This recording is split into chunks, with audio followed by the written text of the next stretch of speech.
My name is Bob Schillerstrom, and I'm your County Board Chairman. I would like to welcome you to the first of our public hearings on our 2011 budget. Before I start, I'd like to take this opportunity to thank the Village of Westmont for making these beautiful facilities available to us. I would also like to take this opportunity to thank our elected officials that are here tonight. To my left is John Curran. He is a county board member from District 3 and actually represents the area that we are sitting in. And to his left is Jeff Reddick, also a county board member who represents the area across the tracks. Is that correct? Just and north. Farther, yeah. Yeah. And then Bob Grogan, who is our county auditor. And then Paul Fichter on my right, who represents District 1, which is up in the Addison area. But he is here primarily today because he is the chairman of our Finance Committee, and we're going to hear from him a little bit later. Another one of our county board members, Mike McMahon, had planned on being here tonight. He also represents District 3, the same district that John represents, but his daughter broke her arm, so he couldn't make it. So otherwise he would have been here. What I would like to thank all of you for coming out. We are very interested in your opinion. Obviously, this is a budget that is going to have an impact on the people of DuPage County, certainly for the next year, and we are interested in your opinions. Let me tell you a little bit about the process that we follow with our budget. We start about mid-year, about May or June, and we reach out to our elected officials, and we have 8 elected countywide officials other than myself. I am the 9th, and they all run different departments. Like Mr. Grogan here is an example of a countywide official. He runs the auditor's office. We also have a state's attorney's office, the sheriff's office, the county clerk's office, DuPage County Regional Superintendent of Schools and her office, the county clerk's office. We also fund the judiciary. And then we have a variety of departments at the county, and we have many members of our staff here from each of those departments. I'd like to thank the staff for coming out tonight. They are here to answer questions that I cannot answer or the other elected officials here cannot. And they are a hard-working group that work hard on your behalf every day. So what I would like to do, or let me finish with our process. After we reach out to the elected officials and our department heads, we put together a proposed budget, and I am the person that takes sort of the first swipe at the budget. With the input we get from our elected officials and from our department heads, I put together a budget and then I present it to the county board and to you. And we did that on September 14th of this year. And our process then is, after that takes place, to go out and have public hearings around the county where we attempt to answer your questions, to take input from you, and to take that into consideration. Now, everything that is going to take place in this hearing is going to be taped. It's being streamed online live now, and it will be shown again from time to time on local cable access channels. It will also be available on our website, as is the budget presentation and all aspects of our budget as we go forward. So if you have particular questions, you can go to the website and take a look. You can also obviously call county staff. After we have these public hearings, and we're going to have 3 public hearings. We have one tonight here. Tomorrow night we have one in Addison, and then next week we are going to have one in West Chicago. So we kind of try and spread them out around the county so that it makes it as easy as possible for people to come and to listen and to render opinions. Contemporaneously with that, our committees continue to meet, and we have a variety of committees at the county board. We operate on a committee structure. Every county board member serves on a variety of committees, and all issues run through the committees before they come to the county board, and the majority of our work is done on a committee level. So the individual committees have responsibilities for certain budgets, like the Health and Human Services Committee has responsibility for our convalescent centers budget, as an example. Our Judicial and Public Safety Committee, as an example, has responsibility for the state's attorneys and the judiciary's budget. So if you have questions or concerns about a particular aspect of the budget. I would encourage you to come to our committee meetings and to listen and to render an opinion if you so desire. What the committees will do then is they will take a look at the proposed budget. They may recommend changes in it, and they will send it to the Finance Committee. And Mr. Fichtner, as I said before, chairs that Finance Committee. The Finance Committee is a large committee with a majority of the county board on it, and they will take a look at the budget presentation that I made. They will take a look at the input that comes back from these public hearings, and they will take a look at the information that comes from the individual committees. Their meetings are open to the public. There is a period of time for public comment there. Once again, you have an opportunity to attend those, to have your opinions be heard, and also to ask questions, and I would encourage you to do that. The Finance Committee will certainly have a number of meetings over a period of time. My guess is they will probably have a couple of special meetings. And ultimately, at the end of the day, they will take the budget and all the information, the proposed budget and all the information, and they will come up with a recommendation to the county board. And once that recommendation is made, that will be put online, and we will have at least one more public hearing and possibly two public hearings. We will have those in Wheaton at the DuPage County Center. Once again, those are open. We are interested in hearing from you. We will have our staff there once again to answer questions. And then the county board will have a meeting where it is listed that we will adopt the budget, and that will once again public comment will be available, and we will then adopt the budget. Our fiscal year ends on November 30th. Usually what we do is we adopt that budget at our last meeting, which would be the fourth Tuesday of the month, somewhere around somewhere in the November 20th. So I don't know the exact date. And then our budget goes into effect on December 1. So that is the process in a nutshell.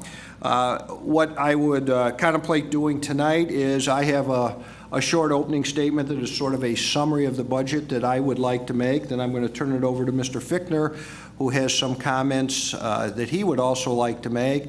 And then I'm going to turn it over to Mr. Backfield, who is our Chief Financial Officer and who is the person most responsible for taking all these disparate ideas and opinions and putting them together into a budget that we can use over 2011. After he makes his presentation, then I am going to open it up to public comment, and I would ask, since we are taping this, I would ask everybody who wishes to speak to please come forward and speak into this microphone.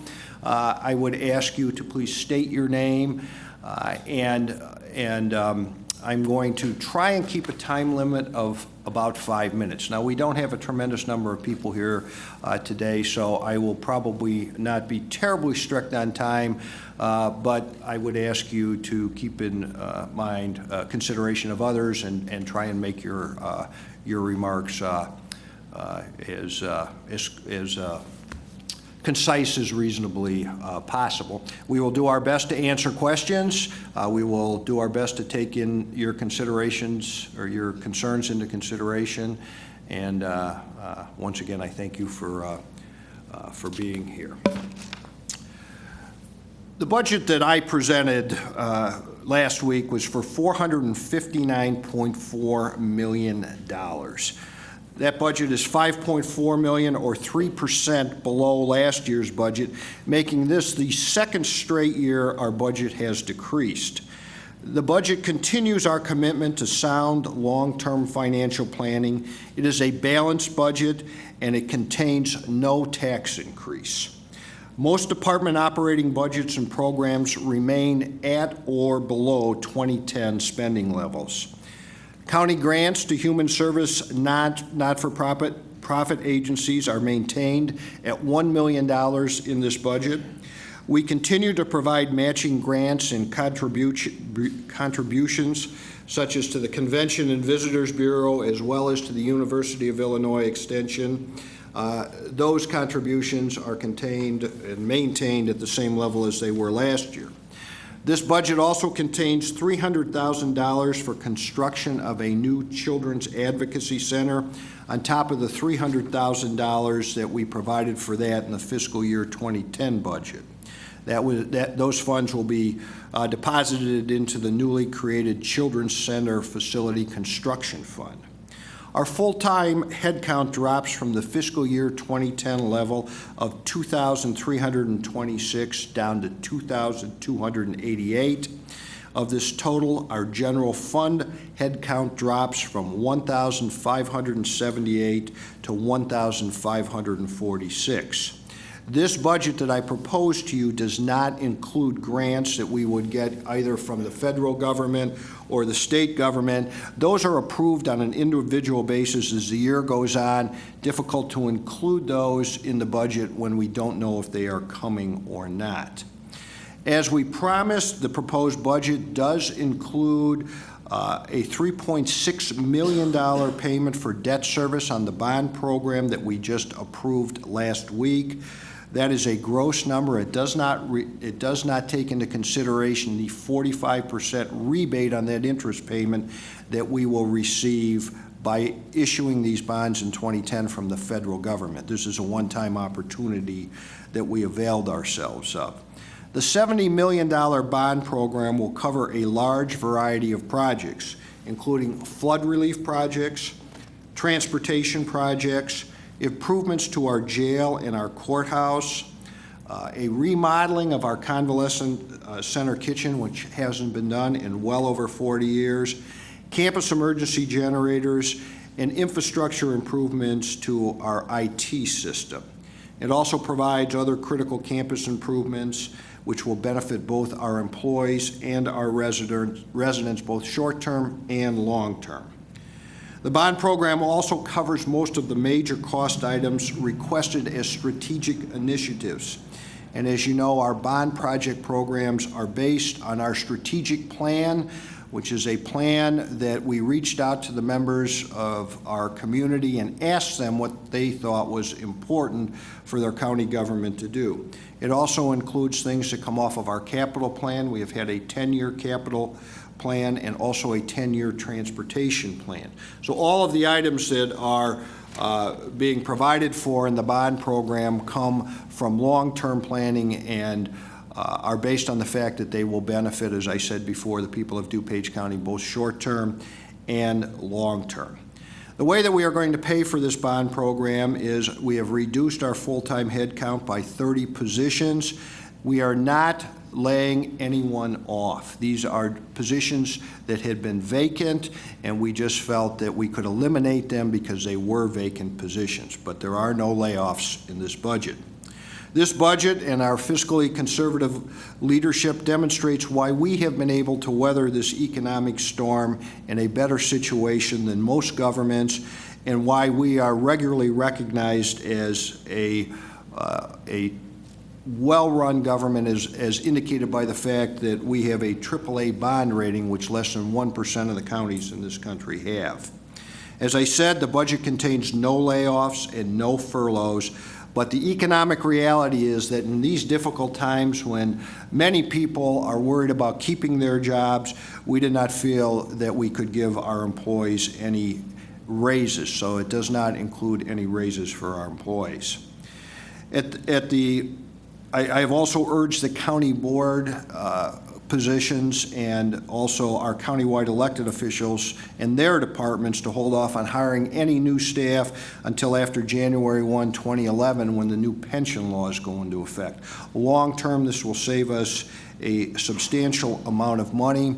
We are also prepared to advocate in the veto session for more pension reforms, especially as regards law enforcement, because the pension burden on local governments is very great at this point and will only continue to grow as time goes on without legislative changes.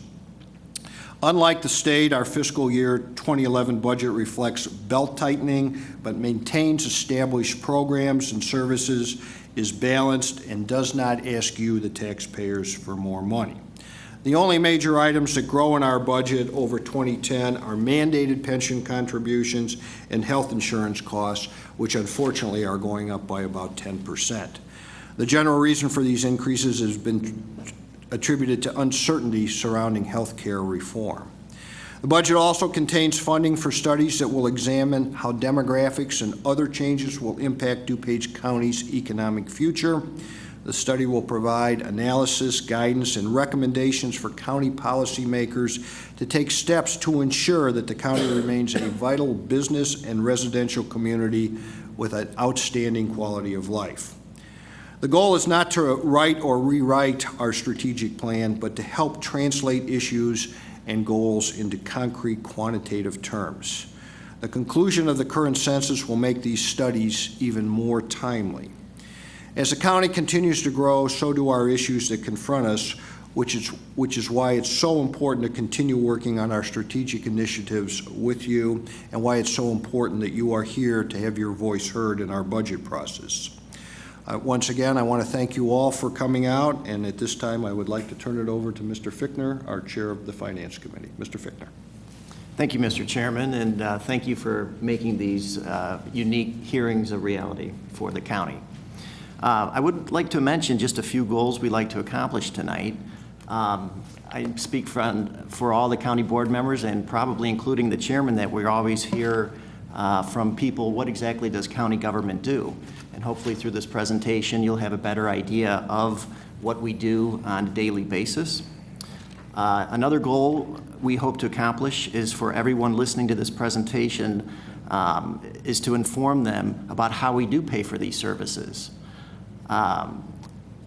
Also regarding property taxes, we get an earful about people and their property tax bills, and we'd like to continue to emphasize the percentage of the property tax bill that goes to the county, and that's only at 3%. Also, it's important to point out that there has not been a property tax increase that the county board has initiated. We've only done that 3 times out of the past 11 years, so we're pretty proud of keeping property taxes to a minimum wherever we can. But I think our most important goal is to listen to what you have to say about our spending priorities, our projects, and our budget. So in addition to these public hearings, we also offer residents the ability to comment on the finance website at dupageco.org under the budget tab. We've received over 600 responses to a survey that we have online, and I would encourage everybody to participate. The board has received the survey results up to now, and will continue to receive these comments as they come in throughout the budget process. And very briefly at a glance, some facts about the county you may or may not know. The ratio of employees that we have to the population of the county is near the lowest of any county in the country. So we're proud of our ability to keep as few people employed in government as possible relative to the number of people. As the chairman has mentioned, we're also very proud of our AAA bond rating that less than 1% of all counties have, and also the fact that we balance our budget every year. And of course, as I mentioned, we've only raised property taxes 3 times out of the past 11 years. We're also very proud of our transparency for the budget-making process, as well as many other things we do at the county. In particular, we've instituted a series of changes over the past few years for our budget process that includes the following. We have financial impact statements for projects over $500,000. If there's any projects that is going to exceed that amount, we need to see what the corresponding expenses are going to be throughout the years, not just the initial expense of the project. We also have initiated a 5-year plan that is mandatory in the budget.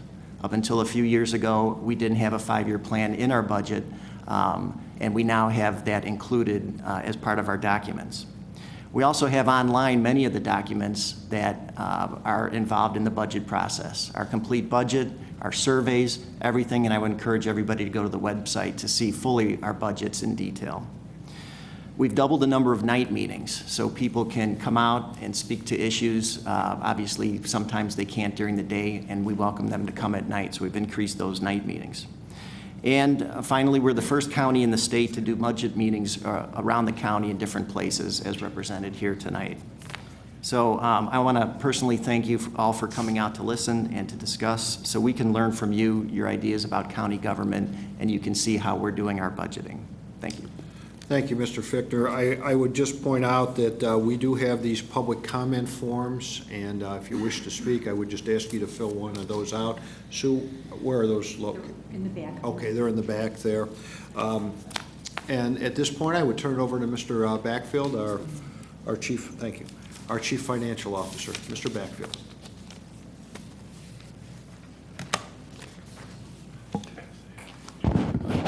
Thank you, Chairman Shillestrom and Fichtner. Can everybody hear me? My name is Fred Backfield, and I am the Chief Financial Officer for DuPage County. Thank you for coming, and I'm hoping that this presentation on the Chairman's recommended 2011 budget will be helpful. In a lot of ways, we'll be elaborating on many of the remarks that Chairman Shillestrom and Chairman Fichtner have just made. The budget recommendation does not include the Health Department budget, nor the Emergency Telephone System Board budget. It does not include smaller special service area budgets. These are localized property tax-driven infrastructure that are separately voted on. The Health Department budget, the ETSB budget, will come separately and be judged by the a board. They are actually approved by separate boards and then come to the county board for approval. As Chairman Shillestrom said, he presented his recommendation on September 14th to the county board. The County Finance Committee will now deliberate and pass a proposed final budget to the full board at the end of October. The county board will approve the final budget November 23rd or no later than November 30th. As both chairmen have said, the various committee meetings will be open to the public, and there will be at least one public hearing on the proposed final budget. The budget calendar will be updated for details of meetings in October and November, and those will be listed on the county's website. And before moving on, I just want to point out, you can see from the monitors, the different information that is on the county's website, and we will also be putting these budget presentations on after their conclusion.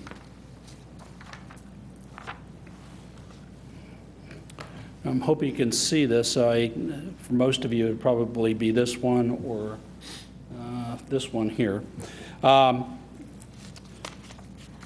The proposed 2011 budget totals $459.4 million. This is $14.4 million less than the current 2010 budget. It's about 3% under. I've highlighted the 2010, the current budget, and the proposed 11 budget for you to see. The general fund, which is the county's chief operating fund, is proposed at $166.2 million, which is $5.5 million or 3.3% less than 2010. And again, marks the second straight year that both the general fund and the budget in total have been reduced from prior year levels. As noted before, the budget does reflect further county belt tightening to live within its means. The budgeted full-time staff does drop by 38 overall, from 2,326 to 2,288. And of this total, the general fund drops from 1,578 to 1,546, so a drop of about 32. It's worth noting that full-time staffing levels have gradually dropped by more than 200 from the 2002 high water mark of 2,540. The effect of this reduction alone has resulted in annual savings of over $13 million. The county has consistently taken measures to reduce or hold down the size of government. In fact, the 2011 budget is considerably less than that in the early years of the decade.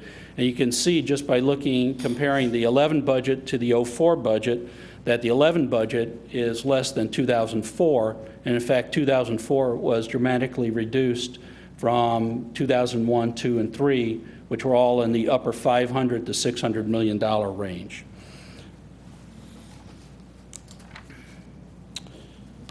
The 2011 budget was designed around the following parameters. First, no general tax increases. The property tax levy totals $66.6 million. Now, Warrenville residents will see a reallocation of $250,000 of TIF monies from expiring TIF back to the county, and the levy does reflect that. Second, financial investors and rating agencies always look at the general fund as the key barometer of county fiscal health. It's the single largest fund, as well as the primary operating fund. Virtually all public safety operations and 2/3 of staff are general fund funded. Since it is composed of what are called undesignated revenues, that is, they're not specialized for some specific purpose, it can be used as a county-wide reserve and to supplement various special purpose programs. As Chairman Fichter pointed out, per county policy, the general fund is balanced with the $162.2 million in spending being driven by $166.2 million in revenues. It is balanced solely by anticipated income and does not rely on using available cash to balance it. Keeping the budget in line has required the use of cost controls. There are no general employee compensation increases for the second straight year. As alluded to before, full-time headcount drops by 38 as funding for current and anticipated vacancies is reduced. This approach was adopted to provide management flexibility and to avoid or minimize program disruption, which can occur if we start doing furloughs or large-scale layoffs. Contractual and commodity spending has been pared by $2.5 million, and most operating programs are at or below their 2010 spending levels. The budget increases pension funding 10% to meet our obligations to the Illinois Municipal Retirement Fund. And this level of growth, which is wears extremely heavily on our finances, is expected to continue, but it is our obligation to meet this legal commitment, and we will do so. Sales tax is the county's single largest revenue category. It's the major source of sort of normal or natural economic growth, and growth in 2011 is anticipated at 3%. Finally, the proposed budget will begin annual debt service to repay the $70 million Series 2010 bonds, the ones that were passed on September 7th. These costs are absorbed within the normal stream of revenues and by a federal subsidy.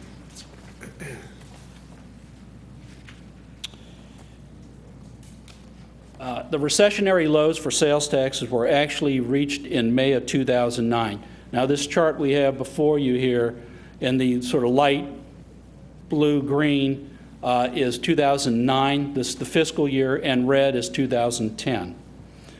So in 2009 in May, we hit $5 million, which was the recession low. After that, sales taxes started to climb before sort of stalling out. Then if you look at March, in the red bar was the springtime high. It represents at $7.6 million. That represents our Christmas activity. That was the high point. And then immediately after, sales taxes plunged again down to about $5.1 million, and which was lower than we expected. In fact, through the first half of the year, sales tax receipts were lower than those of the previous year, still reflecting the impact of the recession. However, from May 2010 through September, and these are tax receipts we're talking about, performance has changed substantially. The county has now seen 5 consecutive months of year-over-year improvement, during which sales taxes have shown a robust 4.8% growth. Although apparently lagging the national trends, the county is now seeing solid, sustained sales tax improvement. But despite the recent 4.8% trend, the 2011 budget assumes a more modest 3% growth, with income from sales taxes gone from just under $75 million to just over $77 million. By comparison with that 3%, annual sales tax growth averaged 4.7%. That's annual sales tax growth, averaged 4.7% during the period of 2003 through 2007. So we may be starting to see a return back to those levels. As noted previously, the 2010 property tax levy of $66.6 million does not contain a general increase. It should be noted, however, that the county levy is only a very small percent of the tax bill footed by the DuPage taxpayer. This slide shows that the county received less than 3% of the total 2009 property tax levy. And this total, the 3%, does include the health department and special service area property taxes. Almost 3/4 of all property taxes levied are levied by school districts for school construction and for operation. As a matter of fact, and if you look up here where it says fire and other, fire districts, library districts, and other special districts levied almost twice as much as the county board did. Now, preliminary results from our online survey, and this is the second year we've had an online survey, indicate that half, and actually this year I think it was slightly less than half, of all respondents on that survey did not know that the county levies and uses only 3% of total property taxes levied. And it's also important to note that the county board does not levy for other units of government such as municipalities, parks, schools, etc. Each of those units is levied independently by its own board. Part of the confusion stems from the fact that the county clerk is charged to extend all property taxes, and the county treasurer is charged to collect them all. That's why you see Gwen Henry's name on your tax bill. Since the imposition of property tax extension caps, or what are known as Patel caps, back in 91-92, the DuPage County Board has usually sought to keep property tax flat or to reduce it. These reductions have varied from $70,000 to several million. The chairman and the board have reduced or kept the levy flat 9 of the last 12 years, including this levy year. The cumulative impact in savings from cutting these amounts or from not growing to the cap limit now totals over $800 million. For the average homeowner, that means an annual tax savings of almost $1,800. To put the county's efforts to do more with less into some perspective, despite the fact that DuPage County is the largest collar county, its levy of $66.6 million is the lowest of the collar counties by far. In fact, the county levy is half of the average of the collar counties. And in fact, if you took DuPage out of the average, it would be well below half. Now, county budgets are usually constructed by fund, and they're controlled by what spending the underlying revenues legally allow for. This doesn't always provide a clear view of the budget by government function.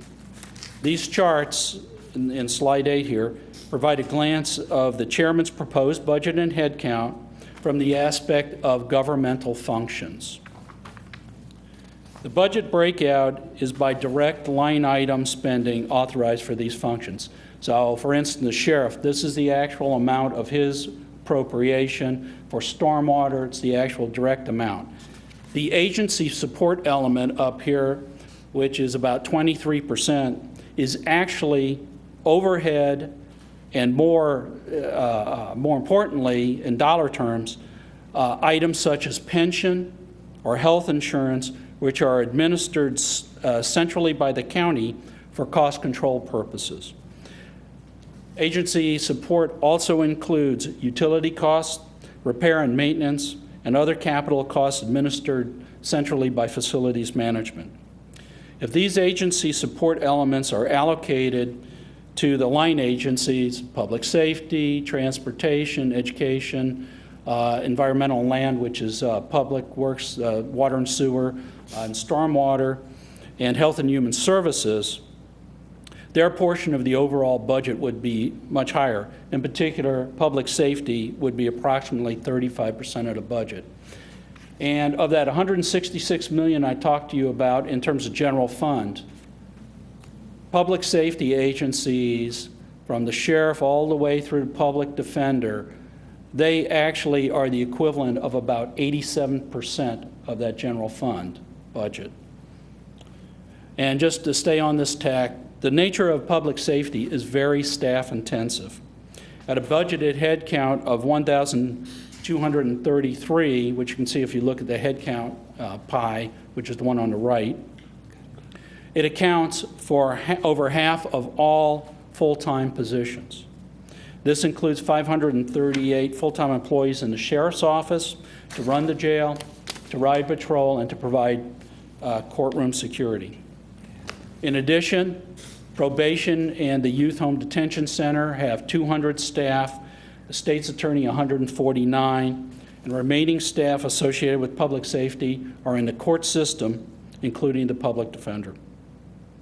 The next largest area headcount is Health and Human Services at 421, but 374, or 90% of this, are full-time staff that are at the convalescent center to run the convalescent center operations. And convalescent center, or convo as we call it, also accounts for nearly 90% of Health and Human Services spending. Transportation and environmental and land management are more heavily weighted towards planning, construction, repair, and maintenance of roads, public work, water and sewer facilities, and stormwater capital assets. So that's where the bulk of their money goes instead of into personal services and related items. Now, many of these selected highlights Chairman Schillstrom has already touched on. Again, the 11 budget generally maintains services at prior year levels. Our county support to the traditional areas of the community through our outside agency grants are maintained at $1 million. The county also continues its commitment to environmental issues by maintaining local programs such as regional hazardous waste recycling and latex removal. Again, it marks the second year we're putting $300,000 into construction for a new children's advocacy center. And during 2010, and this will pay dividends in the future, the county board, working with its Choose DuPage partners, has allocated special tax-exempt long-term financing to bring businesses to the county. Peerless and Navistar will bring new jobs, and the estimates vary, but it's probably somewhere in the neighborhood of 2,000 or more, and improve the housing market as folks come in from outside and buy homes here in DuPage County, while improvements from a what's called a recovery zone facility bond to Benedictine paid for improvements to Rice Center, which provided for construction jobs and long-term activity increases at the center. 2011 marks a continuation of construction for a new grade crossing at Belmont, utilizing a combination of regional and state monies under county oversight. And wetland mitigation projects include those at West Branch, North Glen Ellen, and Springbrook Prairie. And as we'll see in the next slide, and has been talked about before, transportation and stormwater receive significant allocations from the new bonds. And so we turn to the slide on the bonds. And these are proposed 2011 projects to be funded by the Series 2010 bonds. On September 7th, the county board passed an initiating ordinance authorizing about $70 million in bonds to cover a broad range of countywide projects. And the list is here. The list is also in the county budget and actually is online from the proceedings of the September 7th county board. I think it was a special call.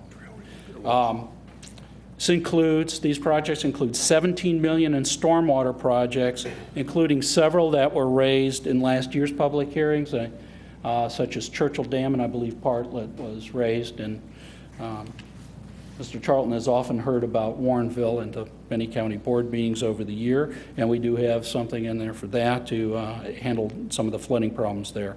It contains $15 million in transportation projects, including work on major arterials such as 75th Street to relieve congestion, As Chairman Schillerstrom had pointed out, traffic congestion relief was a major strategic issue identified in earlier public surveys.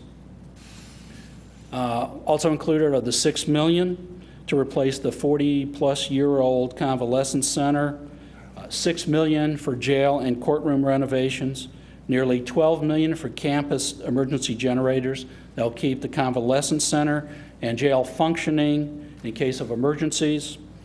Another $7.1 million will be used to replace 30-year-old and obsolescent information technologies powering the county's financial and human services systems, and then there are a variety of other smaller campus improvements.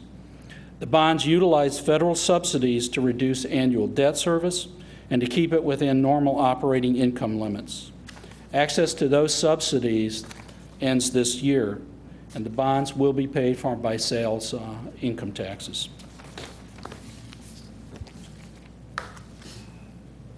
The county maintains over $600 million in capital assets. Now, a capital asset, under our definition, is any tangible item over $5,000. Thus, in addition to all of the physical structures, such as buildings and water and water sewer facilities, stormwater projects, and county highways, the capital also includes workstations, data, technology improvements, and automobiles. The $70 million bond program represents the largest amount of capital investment made by the county in over a decade.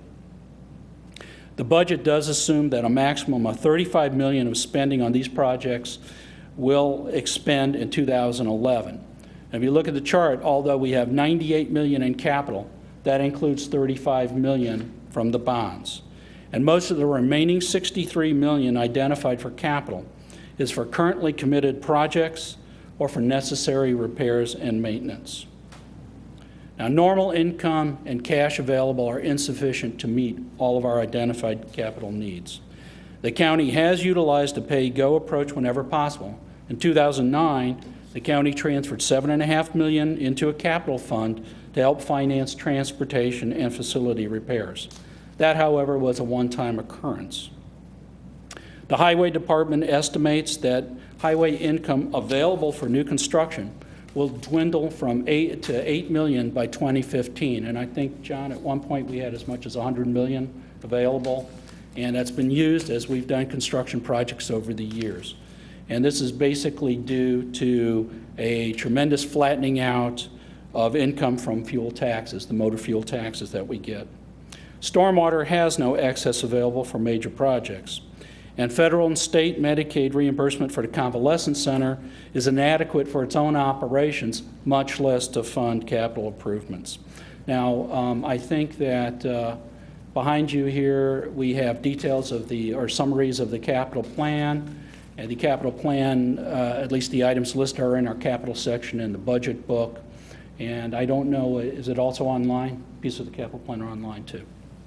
I thank you again, and I guess go to questions. Very well. Thank you, Mr. Backfield. We will now proceed to the comment and question period.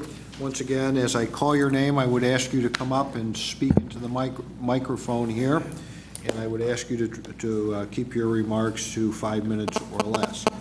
Our first speaker is Mr. Dale Mancuso. He is with PNC Bank and is from Downers Grove, and he would like to address Choose DuPage. Mr. Mancuso. Thank you, Chairman. I'd like to make a couple of comments on behalf of Choose DuPage. I am a Choose DuPage board member, and it's a very unique organization, a vital resource to the community. And it's important to understand the role of Choose DuPage.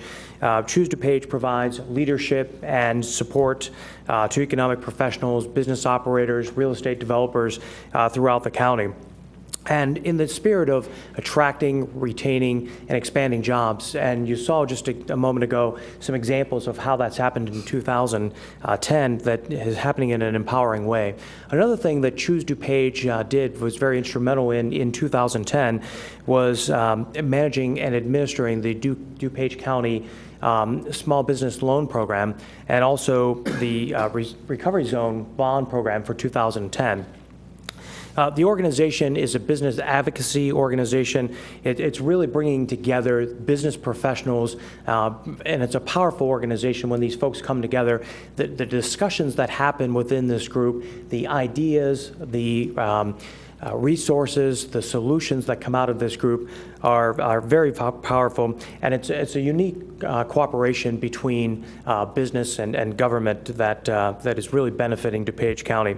The impact is really happening behind the scenes. Many of you probably saw today the article that appeared in the Wall Street Journal about the Navistar relocation project. And while the article doesn't mention Choose DuPage, which isn't part of its mission to be visible in the community, but just to be impactful, it was very instrumental in making this come together with a lot of resources in the state and the county. As the estimate was given, there are different numbers on the jobs, but we believe that job number is upward of 2,500. It's 1,600 jobs that would be retained, 1,200 new jobs that would be new to the county, and the creation of 400 jobs in construction of the facility.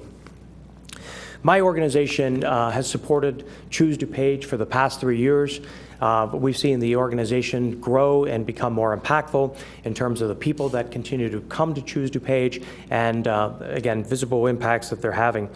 I will continue to invest my personal time. It's something that I believe in adamantly in terms of the contribution that it's making for the betterment of the community as an economic driver and a vested voice of the business community and the affairs of the DuPage County.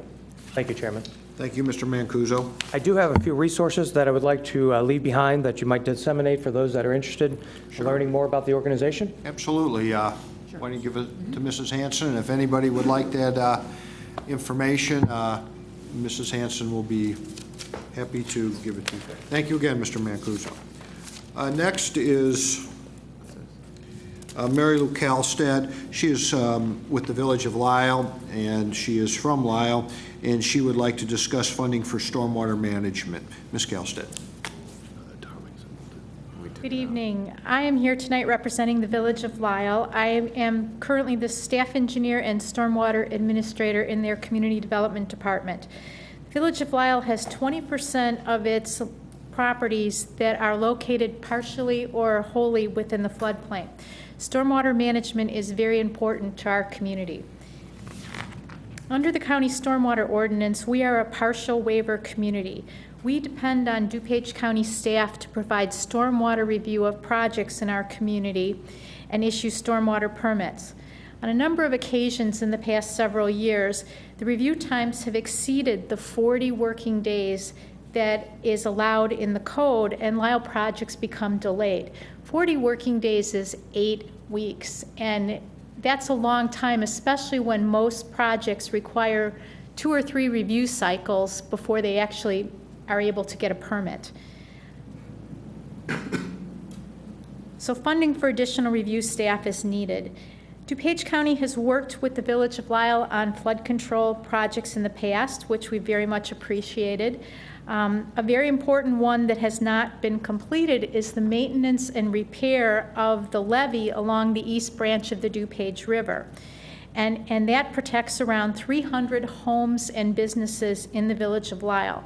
The levee was built by the State Highway Department back around 1968, so it's over 40 years old, and it's in need of maintenance and repair work. Funds were budgeted in the past, and the project was designed, but then it was discovered that the permanent easements that are along the river don't cover the entire easement, or don't cover the entire levee. So the project had to be put aside. Lisle has worked for 2 or 3 years trying to get the 55 or 60 easements that are necessary from the homeowners, but we weren't successful. DuPage County has agreed to help us acquire those necessary easements and complete the repairs, but they need sufficient staff to be able to help us.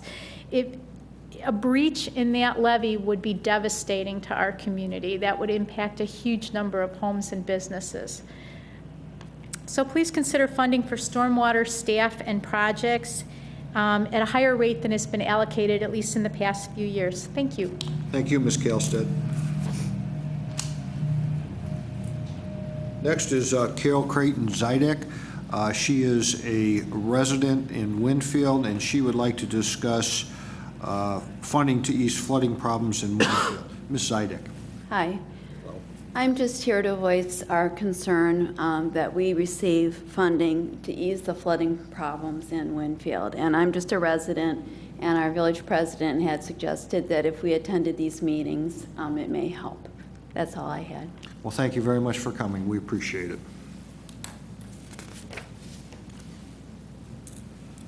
Next is Jeffrey Pounds. He is with the DuPage Senior Citizens Council. He lives in Lombard, and he would like to discuss senior issues. Mr. Pounds. Mr. Chairman, thank you for letting me appear tonight. I'm speaking on behalf of the DuPage Senior Citizens Council, but you probably know us best as the Meals on Wheels. We will be submitting a grant request under the Human Services category. And I just want to let you know, I want to appeal for your support and your awareness. We provide about 800 meals every day, every weekday, to frail and homebound seniors throughout every part of DuPage County.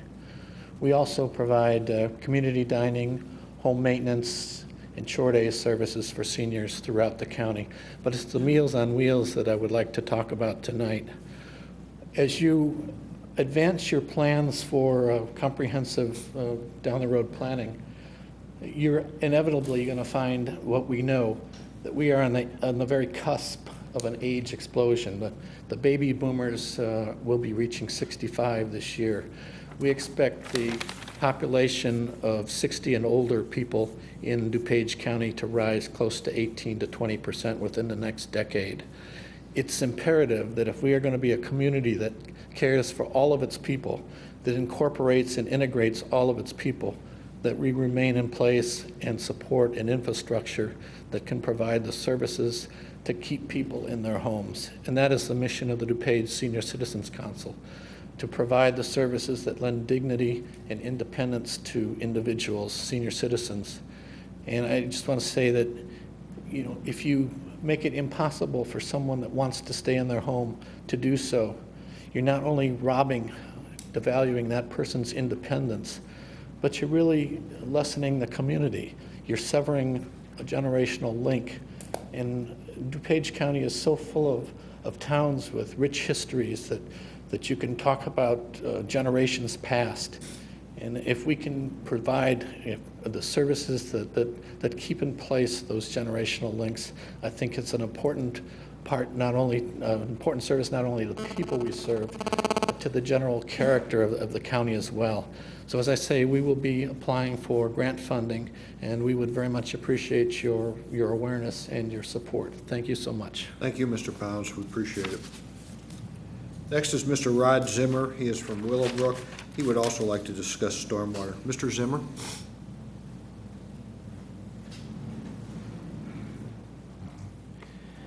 My name is Rod Zimmer, and I live at 6446 Tennessee Avenue in Willowbrook.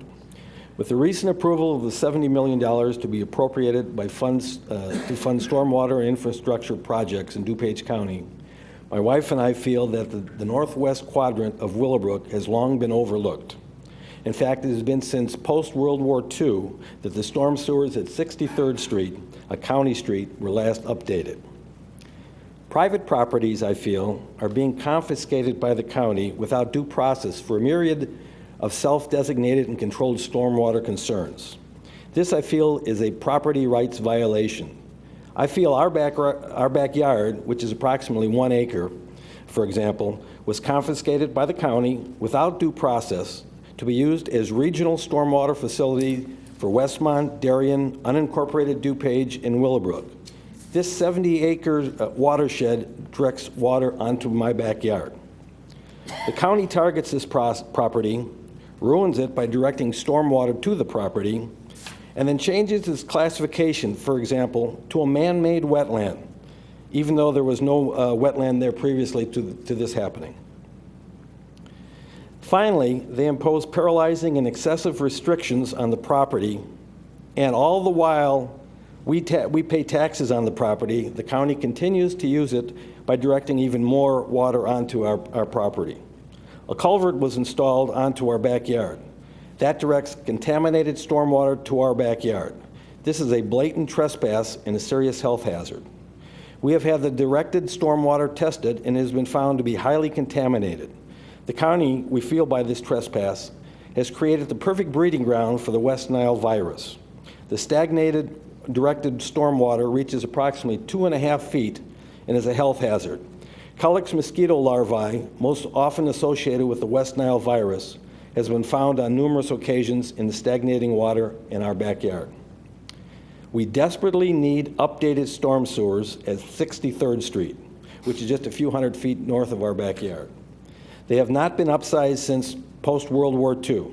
No homeowner should have to bear the burden for a county plan gone amok, nor for reckless maintenance of overlooked and seemingly neglected infrastructure on a county street. A portion of the appropriated money should be used on this project. For a fire station and a nursing home to be made inaccessible because of flooding and undersized storm sewers, thus jeopardizing the lives of its residents, is unconscionable, not to mention the flooded homes and properties in the area. We have long been overlooked. Thank you for listening. Thank you, Mr. Zimmer.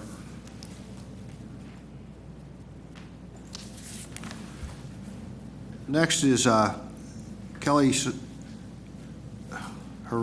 Kelly, your writing is no better than mine.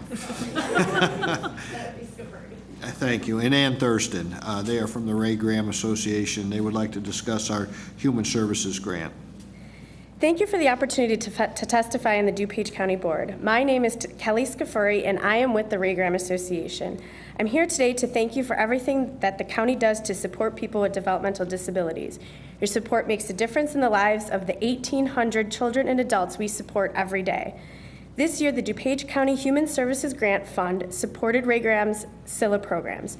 SILA is a group home where adults with developmental disabilities receive supports 24 hours a day. Today, more than 120 adults are supported in the homes in the community. The county was able to award us $47,500 to help keep these homes open and expand the scope of services available to people. The people living in these group homes are advancing in age and have complex health issues. Through these grant funds, adults with severe disabilities who are low income receive assistance to remain active members of the DuPage County community. These residents' daily schedule focuses on maintaining a positive health status and pursuing personal activities of their own choosing in an environment that prioritizes protecting these vulnerable members of society from abuse and neglect. One of the individuals who directly benefit from funding from the DuPage County Human Services Grant is here with me today. She would like to express her appreciation to you for this critical funding. Hello, my name's Ann Thurston. I live at Briargate Silla in Downers Grove. And thank you for continuing the funding in our program. Thank you very much. Thank you for keeping the human services funding as a priority. Thank you, Ms. Thurston, and thank you, Ms. Scafuri. Next is Carol Sale, and she is from Westmont. Ms. Sale.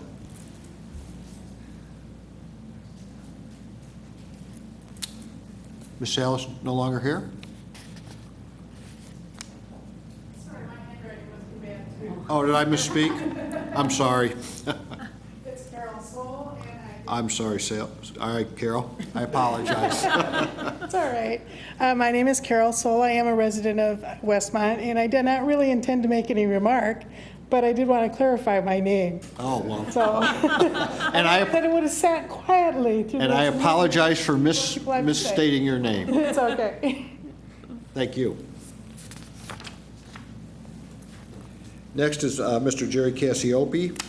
He is with Nyberg and Cassiope and he is from Naperville and wishes to speak on Choose DuPage. Mr. Cassiope. Thank you, Mr. Chairman and county board members. Appreciate the opportunity to speak to you tonight. I have a general comment and a very specific comment. Just generally, I do appreciate the efforts to be fiscally responsible by the county and the county board in preparing its budget, and especially in these difficult times, it's appreciated when we can see our government making steps to not increase expenditures. In a more specific way, I would like to address the benefits of Choose DuPage. I totally echo everything Mr. Mancuso said previously. I'm more of a new board member in the last 4 months, but having been an elected official myself and having been a corporate attorney for both a large company, Quaker Oats, and a small startup in Naperville, and my partner, who was a general counsel for Van Camp and Merritt, we certainly see the benefits of a partnering of our county government in the Choose DuPage effort with businesses. I really think that's what our citizens would like to see to try to develop positive projects and an environment that will attract businesses and then, of course, jobs. And I think the approach that the county has taken in working through Choose DuPage is a very viable one. I've seen it work, as Mr. Mancuso said just recently, in the Navistar situation. I think that's the sort of successes that we will continue to see. Again, this is not a hypothetical. You actually have some results to base your decisions on, but I would certainly, this is just the start, and I would think that this approach would continue to be worthwhile in not just challenging times such as these, but as we move forward into better times, hopefully. So, thank you again. Thank you, Mr. Cassiope. We appreciate it. That is all of the slips that I have received to speak. If there's anyone else out there who has not filled out a slip but would like to speak at this time, now is the time. So if there's anybody that we've missed, I would urge you to come forward.